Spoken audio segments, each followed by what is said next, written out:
नमस्कार दोस्तों, wealth sky के एक और नए इंटरेस्टिंग वीडियो में आप सभी लोगों का स्वागत है। मेरा नाम है सुधीर और यहाँ पे एक लेटेस्ट अपडेट है, उसके रिगार्डिंग हम बात करेंगे। और ये अपडेट कितना सही है कितना गलत है ये अभी हमें कंफर्म नहीं है, बट यहाँ पे एक आर्टिकल छपा है। उस आर्टिकल के तौर पे हम वीकली एक्सपायरीज में क्या चेंजेस होने वाले हैं उसको हम समझेंगे, ठीक है। तो सबसे पहले मैं अगर यहाँ पे वीकली एक्सपायरी डालता हूँ तो आपको दिखेगा मनी कंट्रोल ने एक आर्टिकल डाला है करीब 4 घंटे पहले। इवन CNBC TV 18 ने भी आर्टिकल डाला है। तो ये आर्टिकल्स कितने रियल हैं इसका फ़िलहाल कंफर्मेशन नहीं ले सकते, क्योंकि बहुत सारी चीज़ें जो टीवी पे चलती हैं और ये आर्टिकल में छपती हैं 90% टाइम तो फेक होती हैं, बट 10% टाइम सही होती है। ऐसा सेबी ने लास्ट टाइम भी बोला था, जब लास्ट जो बोर्ड मीटिंग थी उसमें क्लियरली बोला था कि हम ला रहे हैं कंसल्टेशन पेपर, बट वो कब आएगा ये फ़िलहाल हमने अनाउंस नहीं किया है। तो अभी अगर यहाँ पे देखोगे तो आपको यहाँ पे दिख रहा है कि SEBI start consultation process for removal of weekly option expiry report CNBC Awaaz BSE Anand Rathi fall up to 3%। अब स्टॉक के फॉल होने से ये कहीं ना कहीं कंफर्मेशन हो रहा है कि जो आपका वीकली एक्सपायरी रिमूवल का जो कंसल्टेशन पेपर है वो डेफिनेटली यहाँ पे आने वाला है। क्योंकि देखो, स्टॉक में गिरावट तभी देखने को मिलती है जब कुछ ना कुछ होने वाला होता है। तो आपको दिख रहा है ये स्टॉक BSE का स्टॉक आज भी 2.5% है और लास्ट एक मंथ में आप देखोगे तो 10% नीचे हो चुका है। और अभी भी 6 मंथ के हिसाब से देखा जाए तो करीब 33% ऊपर दिख रहा है। बट लास्ट 1 मंथ में जब से ये न्यूज़ आना स्टार्ट हुई है 10% डाउन है। और भी स्टॉक जैसे CDSL का आप देखोगे तो ये भी करीब 2.5% डाउन हुआ है, ठीक है ना। तो कहीं ना कहीं यहाँ पे देखा जाए तो जो एक न्यूज़ का जो इम्पैक्ट है वो इन स्टॉक्स पे आना स्टार्ट हो गया है धीरे धीरे, ठीक है। अब इस न्यूज़ में क्या लिखा है इसको हम समझते हैं, ठीक है। सबसे पहले इसमें लिखा हुआ है the capital market stocks were under pressure on September 24, ठीक है। और यहाँ पे जो है SEBI had started the consultation process for removal of weekly option expiry, ठीक है। अब इन्होंने लिख दिया है रिमूवल, ठीक है। लेकिन सेबी ने अभी तक कहीं पे भी ऐसा नहीं बोला है कि रिमूव हो रही, रिमूवल के लिए वो कंसल्टेशन पेपर ला रहे हैं। वो ला रहे हैं उसका टेन्योर बढ़ाने के लिए। हो सकता है 1 वीक की जगह 2 वीक कर दें, और जब वो रिमूव होगी तब हम फाइनल मतलब कंसल्टेशन पेपर आ जाएगा, उसके बाद वो अप्लाई हो जाएगा, तब हमें एक कंफर्मेशन मिलेगा कि वीकली एक्सपायरी रिमूव हो चुकी है। बट हाँ, ऐसा ये बोल रहे हैं कि उन्होंने प्रिपरेशन स्टार्ट कर दी है, ठीक है। SEBI met large brokerage firm on consultation for derivative contract, the channel reported adding that the market regulator has asked brokerage to give suggestion in writing. यानी अभी इन्होंने जो ब्रोकर हैं, बड़े बड़े ब्रोकर जस्ट लाइक ज़रोदा हो गया, आपका शेर खान हो गया, मोतीलाल ओसवाल हो गया, ICICI डायरेक्ट हो गया, इनसे इन्होंने अपना रेटिंग में इन्होंने अपना जो कह सकते हैं फीडबैक मांगा है कि भैया आप बताओ कि क्या करना चाहिए और कैसे करना चाहिए, ठीक है। SEBI is likely to engage with other shareholders including exchanges before floating final consultation paper the channel added. अब एक चीज़ ध्यान में रखिएगा, ये जो लाइन है ना, ये लाइन तो ऑलरेडी अगर देखा जाए तो लास्ट सेबी की जो मीटिंग थी उसमें भी बोली गई थी, ठीक है ना। तो ऐसा नहीं है कि इस न्यूज़ को हम बहुत ज़्यादा रियल माने, बट हाँ, कंसल्टेशन पेपर आएगा ज़रूर, ये ध्यान में रखिएगा, ठीक है ना। अब रिमूवल के लिए आएगा, किस लिए आएगा, टाइम को बढ़ाने के लिए आएगा, कैसे आएगा, कब आएगा, वो फाइनल मतलब आउटकम आने पे ही पता चलेगा। बट फिलहाल जो चीज़ सिचुएशन दिख रही है वो इस आर्टिकल पे यहाँ पे छपी है। बाकी और आप पढ़ लीजिएगा यहाँ पे। IEX, CDSL fall, BSC fall, तो ये सारे स्टॉक्स में जाहिर सी बात है डायरेक्टली इम्पैक्ट पड़ेगा। क्योंकि देखो, सिंपल सी चीज़ है, मार्केट में अगर हम चाहे एक्सचेंज की बात करें, चाहे ब्रोकरेज की फार्म करें बात करें, या टैक्सेस की बात करें, तो अल्टीमेटली ये सारी चीज़ें एक रेवेन्यू मॉडल है सबके लिए, ठीक है ना। और इस रेवेन्यू मॉडल में जो सबसे ज़्यादा रेवेन्यू शेयर करते हैं वो ट्रेडर्स होते हैं, ठीक है। अब ट्रेडिंग प्रोडक्ट ही नहीं बचेगा तो जाहिर सी बात है एक्सचेंज को भी यहाँ पे इम्पैक्ट होगा, ब्रोकरेज को, ब्रोकर जो है उनको भी इम्पैक्ट होगा, गवर्नमेंट ने जो टैक्स कलेक्शन है उस पर भी यहाँ पे हिट लगेगा। अब ये सारी चीज़ें लगेंगी। अब उस चीज़ से कैसे उभरा जाएगा ये हमें पता चलेगा जब अप्लाई हो जाएंगी। और एक चीज़ ये ध्यान में रखिएगा कि ऐसा नहीं है कि वीकली ऑप्शन हटने के बाद मार्केट में बहुत कुछ ज़्यादा ड्रास्टिकली चेंज हो जाएगा।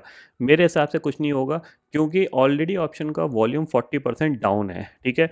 हम समझ सकते हैं कि और 30% डाउन हो जाएगा या फिर 20% डाउन हो जाएगा, ठीक है। तो कहीं ना कहीं जो वीकली कर रहे हैं अभी, वो मंथली में अपने आप करने लगेंगे। फ़र्क सिर्फ इतना सा है कि जो मंथली में जब आप ऑप्शन कॉन्ट्रैक्ट में ट्रेड करने जाओगे तो उसमें क्या होता है कि आपके जो टर्नओवर चार्जेस होंगे वो बढ़ जाएँगे, पहली चीज़। दूसरी चीज़ है जो कॉन्ट्रैक्ट अभी आपको 50, 60, 70 रुपए, 100 रुपए का मिल रहा होता है, वो आपको महँगा मिलेगा initial first week of the month, ठीक है ना? उसके बाद वो धीरे-धीरे अपने आप सस्ता होता जाएगा, वैसे-वैसे वॉल्यूम पिकअप हो जाएगा। सॉरी। तो ऐसा बहुत कुछ चेंज होगा, वो फ़िलहाल तो मेरे को नहीं लगता, बट हाँ, एक चीज़ बहुत इम्पोर्टेंट होने वाली है जो कि आपका मार्केट मूवमेंट। आपको मार्केट के अंदर बड़े-बड़े मूवमेंट आपको देखने को मिलेंगे। क्यों बोल रहा हूँ मैं ऐसा? अभी आप देखोगे, लास्ट अगर आप 1 साल से थोड़ा नोटिस कर रहे होगे कि निफ्टी कहीं न कहीं 100, 150, 200 पॉइंट चल के थक जाता है या फिर गिर के थक जाता है। बहुत ही कम ऐसे दिन होते हैं जब निफ्टी 300, साढ़े 300 पॉइंट गिरा होगा। लेकिन अगर आप मंथली ऑप्शन रहेंगे तो ये ज़रूर होगा, 300 पॉइंट का मूवमेंट भी आएगा, 400 पॉइंट का भी मूवमेंट आएगा। क्यों आएगा? क्योंकि देखो ऐसा होता है, जब ऑप्शन सेलर को पैसा कमाना है तो वो ऑप्शन सेल करके बैठ नहीं जाएगा कि चलो मैं मंथ एंड तक जाके मेरे को अपने आप थीटा डीके मिल जाएगा और मेरे को पैसे मिल जाएंगे। तो बीच बीच में वो बड़े मूवमेंट भी होंगे, तो बड़े movement in the sense of मतलब वो 200-300 पॉइंट के नहीं हुआ करेंगे, वो 400-400 पॉइंट के मूवमेंट होंगे, ये ध्यान में रखिएगा। मतलब या तो मार्केट बहुत ज़्यादा साइडवेज या फिर बहुत ज़्यादा ट्रेंडिंग इस टाइप का रहा करेगा। तो ऐसा नहीं है कि अगर वीकली ऑप्शन रिमूव हो जाएंगे तो आपको पैसे कमाने का अपॉर्चुनिटी नहीं मिलेगा, डेफ़िनेटली मिलेगा। और बेझिझक होके बिना टेंशन के रहिए कि अगर वीकली ऑप्शन ख़त्म हो गए तो आपको पैसे नहीं मिलेंगे, डेफ़िनेटली मिलेंगे। बस फ़र्क सिर्फ़ इतना सा है कि आपका रिस्क थोड़ा-सा बढ़ जाएगा। क्योंकि कॉन्ट्रैक्ट साइज़ बड़ा है, आपको पैसे ज़्यादा लगाने पड़ेंगे। आपके जब अगेंस्ट मार्केट जाएगा, तो आपको क्या है कि थोड़े से बड़े स्टॉप लॉस के साथ ही आपको काम करना पड़ेगा, ये ध्यान में रखिएगा। आप ज़्यादा छोटे स्टॉप लॉस से काम नहीं कर सकते, क्योंकि वो इतनी वॉलेटिलिटी आपको देखने को मिला करेगी जब भी मार्केट में कुछ एक्शन हुआ करेगा। दूसरी चीज़ है, जब वीकली ऑप्शन खत्म हो जाएँगे तो देखो मंथली ऑप्शन की प्रॉब्लम क्या है, मंथली ऑप्शन में लिक्विडिटी नहीं होती, ठीक है ना? जब फ्यूचर्स में भी इतनी लिक्विडिटी नहीं है तो ऑप्शन मंथली ऑप्शन में लिक्विडिटी होनी चाहिए थी, वो भी नहीं है। तो मेरे को नहीं पता कि मार्केट किस तरीके से इस चीज़ को हैंडल करेगा, क्योंकि कैश में लिक्विडिटी ऑलरेडी ड्रॉप है। अब आप डेरिवेटिव में लिक्विडिटी थी वो भी कम कर रहे हो, तो उसके बाद मार्केट कैसा रिएक्ट करेगा? मतलब सिंपल सी चीज़ है, अगर एफआईआई 2-3 हज़ार करोड़ का बेचने आया करेंगे, आराम से निफ्टी 300-400 पॉइंट गिर जाया करेगा। वो खरीदने आएँगे, निफ्टी आराम से ऊपर चला जाया करेगा। तो यही सिनेरियो आपको देखने को मिला करेगा। आप देख सकते हो, आप लास्ट 1 ईयर में आप देखो, निफ्टी ऑलमोस्ट 3.5% से डाउन है, ठीक है ना? आज की क्लोजिंग के हिसाब से देखा जाए तो करीब-करीब 3.5% डाउन है। वहीं अगर हम नैस्डैक वगैरह को देखें, तो आपको देखने को मिलेगा यहाँ पे लास्ट 1 ईयर में 24%, 25% अप है।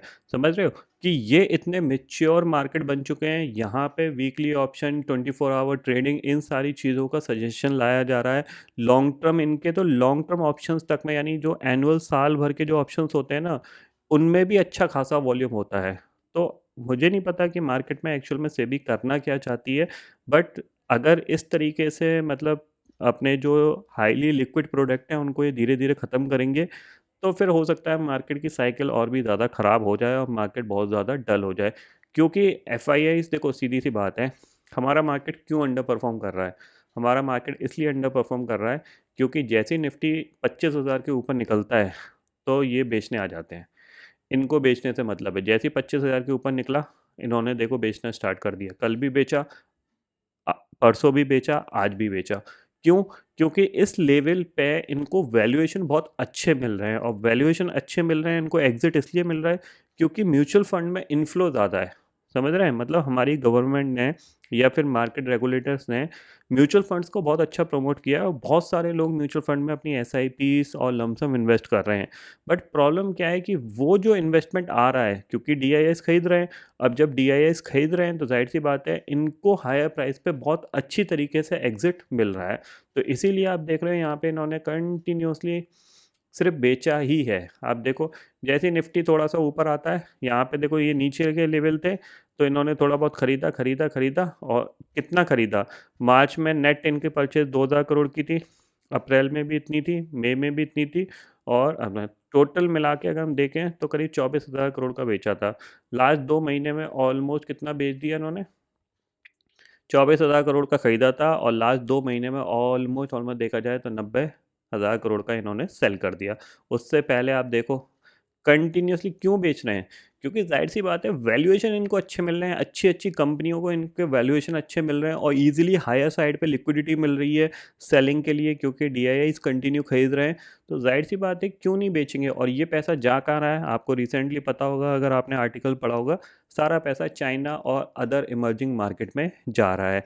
क्यों जा रहा है? क्योंकि वहाँ पे वैल्यूएशन अट्रैक्टिव है, हमारे मार्केट के वैल्यूएशन खराब हो चुके हैं, ठीक है? क्योंकि ऑलरेडी चला हुआ मार्केट था और लास्ट इसलिए आपको दिख रहा है 1 साल से हम ऑलमोस्ट 2 साल से ही अंडर परफ़ॉर्म कर रहे हैं, जहाँ पे कि यूएस मार्केट ऑलरेडी नैस्डैक 25% और अगर हम डाउ का भी देखें, तो डाउ भी करीब 10-12% ऊपर होना चाहिए। अगर हम लास्ट 1 ईयर में देखें 10% ऊपर है, हमने क्या किया है 3.5% डाउन है। तो हमारे लिए वैल्यूएशन तभी मतलब हमारा जो बुल रन आएगा, वो तभी आएगा जब एफआईआईज़ ऊपर के लेवल पे बेचना बंद कर देंगे। मतलब इनकी सेलिंग रुकनी चाहिए यहाँ पे। ये जो ऊपर बेचने आ जाते हैं ना हाल जैसे 25,000 क्रॉस का होता है, ये सेलिंग रुकनी चाहिए तभी हम ऊपर सस्टेन करेंगे। नहीं तो हम निकलेंगे तो जैसे-तैसे इवेंट के माहौल से निकलेंगे तो लेकिन सस्टेन्ड नहीं कर पाएँगे ऊपर क्योंकि इनको बहुत अच्छी वैल्यूएशन मिलती है यहाँ पे और ईज़िली अपना ये यहाँ से पैसा हायर साइड पे निकाल के और अदर इमर्जिंग कंट्रीज़ में लगा रहे हैं, ठीक है? तो देखते हैं क्या होता है, कितनी लिक्विडिटी श्रिंक होती है और मार्केट किस तरीके से रिएक्ट करता है क्योंकि ज़ाहिर-सी बात है अगर लिक्विडिटी ही नहीं होगी तो मार्केट में क्या है, स्टेबिलिटी नहीं रहती। मार्केट में कोई भी छोटा-मोटा बेचेगा, मार्केट गिर जाएगा, तो छोटा-मोटा खरीदेगा, मार्केट बढ़ जाएगा। तो वो जो स्टेबिलिटी होती है वो लिक्विडिटी की वजह से होती है कि एक पर्टिकुलर प्राइस पे कितना ज़्यादा यानी जब आप मार्केट डेप्थ देखते हो ना, मार्केट डेप्थ अगर उसमें लिक्विडिटी नहीं होगी तो क्या होगा? ज़ाहिर-सी बात है जो प्राइस वेरिएशन होगा वो ज़्यादा होगा और मार्केट डेप्थ में जो प्राइस का डिफरेंस होगा वो भी ज़्यादा होगा। फॉर एग्ज़ाम्पल के तौर पे अगर मैं यहाँ पे जैसे मान लो 28 अक्टूबर का है, इसका हम अगर मार्केट डेप्थ देखें यहाँ पे, तो करीब-करीब यहाँ पे आप देखो ये सिंपल में ही देख लो आप, अभी तो लाइव नहीं चल रहा, ठीक है? आप देखो 295, 291 ये कितने की है आपकी? सॉरी राउंड फिगर का देखते हैं, 25,000 का देख लेते हैं, ठीक है? अब आप इसमें देखो 439 और 441 तो ऑलमोस्ट ₹2 का डिफरेंस है। क्यों डिफरेंस है? क्योंकि यहाँ पे वॉल्यूम कम है। अगर यहाँ पे वॉल्यूम लिक्विडिटी अच्छी होती तो ये डिफरेंस 50 पैसे का होता है जो आपको वीकली ऑप्शन में दिखाई देगा, ठीक है? तो ऐसे करके ये जो बेसिकली जो मार्केट डेप्थ में जो डिफरेंस होगा वो आपको हमेशा ज़्यादा दिखाई देगा। मतलब आप ऑप्शन खरीद के तुरंत बेचोगे आपको 2-3 पॉइंट का लॉस हो जाएगा। तो वो कहीं न कहीं वो जो डिफरेंस है उसको कम करता है लिक्विडिटी। अब ये लिक्विडिटी धीरे-धीरे और श्रिंक होगी क्योंकि ऑलरेडी 40-45% वॉल्यूम ड्रॉप है, ठीक है ना? अब वीकली ऑप्शन खत्म हो जाएँगे और ड्रॉप हो जाएगा। अब वो वॉल्यूम मंथली में कितना शिफ्ट होगा, वो हमें देखने को मिलेगा। बट फिलहाल ये आर्टिकल था जो मैंने आपको शेयर कर दिया है। अब देखते हैं ये कब तक आता है। फिलहाल तो इंतज़ार है, थोड़ा-थोड़ा इंटरेस्ट भी खत्म हो रहा है मार्केट से रिलेटेड क्योंकि डेली कुछ ना कुछ अपडेट आ रहे हैं, तो उनको लेके तो देखते हैं कब तक ये सारी चीज़ें इम्प्रूव होती हैं यहाँ पे और फिलहाल तो अभी सस्पेंस में ही है सारी चीज़ें। हाँ, ना, हाँ, ना, हाँ, ना की कंडीशन बनी हुई है। अब कब आता है कंसल्टेशन पेपर उसका हम इंतज़ार करते हैं। फ़िलहाल ये आर्टिकल था जो मैंने आपको शेयर कर दिया है। तो फ़िलहाल दोस्तों इस वीडियो में इतना ही है। आई होप ये वीडियो आपको पसंद आएगा। वीडियो पसंद आता तो लाइक और शेयर ज़रूर करिएगा और चैनल को जो सब्सक्राइब कर लीजिए क्योंकि मैं सुधीर लेके आता रहूँगा हर दिन आपके लिए नए-नए वीडियो। इसी के साथ शुक्रिया दोस्तों। जय हिंद।